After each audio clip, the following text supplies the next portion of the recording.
നമസ്കാരം. താരസംഘടനയായ അമ്മ ഭരണസമിതിയുടെ കൂട്ടരാജിക്ക് പിന്നാലെ ഔദ്യോഗിക അംഗത്വത്തിൽ നിന്നും രാജിവെച്ച് നടി ലക്ഷ്മി പ്രിയ. അമ്മയുടെ ഔദ്യോഗിക വാട്സ്ആപ്പ് ഗ്രൂപ്പിൽ കുറിപ്പ് പങ്കുവച്ചായിരുന്നു രാജി പ്രഖ്യാപനം. തനിക്ക് അമ്മയുടെ പെൻഷനും ഇൻഷുറൻസും റീത്തും അനുശോചനവും വേണ്ടെന്ന് ലക്ഷ്മി പ്രിയ രാജി പ്രഖ്യാപനത്തിൽ വ്യക്തമാക്കി. തന്റെ രാജി മുതിർന്ന അംഗമായ കാലടി ഓമന, പൊന്നമ്മ ബാബു, ഉഷ ആലപ്പുഴ എന്നിവർക്ക് സമർപ്പിക്കുന്നുവെന്നും ഇവരെല്ലാം ജീവിച്ചിരിക്കുമ്പോഴാണ് താൻ മരിക്കുന്നതെങ്കിൽ തന്റെ ശവം കാണാൻ പോലും ആരും വരരുതെന്നും അവർ സന്ദേശത്തിൽ പറയുന്നു. തന്നെ സ്നേഹിക്കുന്ന ഏതാനും പേരുണ്ട്, ബാക്കിയുള്ളവർ ഈ പടി കടന്ന് വരരുതെന്നും നടി പറയുന്നു.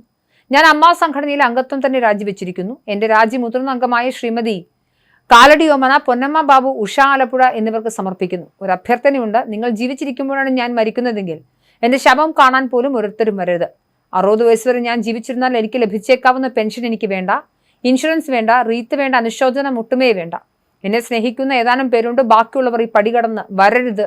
നന്ദി എന്നാണ് രാജിക്കത്തിൽ ലക്ഷ്മിപ്രിയ പറഞ്ഞത്. ലക്ഷ്മിപ്രിയ അടക്കമുള്ളവരുമായി ബന്ധപ്പെട്ട് തുടങ്ങിയ വിവാദങ്ങളാണ് താരസംഘടനയുടെ ഭരണസമിതിയുടെ രാജിയിൽ കലാശിച്ചത്.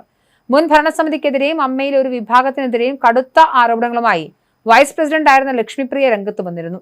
ശ്വേതാ മേനന്റെ രാജി പ്രഖ്യാപനത്തിന് തൊട്ടു പിന്നാലെയാണ് താനും സംഘടനയുടെ പ്രാഥമിക അംഗത്വം രാജിവെക്കുകയാണെന്ന് ലക്ഷ്മിപ്രിയ മാധ്യമങ്ങളോട് വ്യക്തമാക്കിയത്.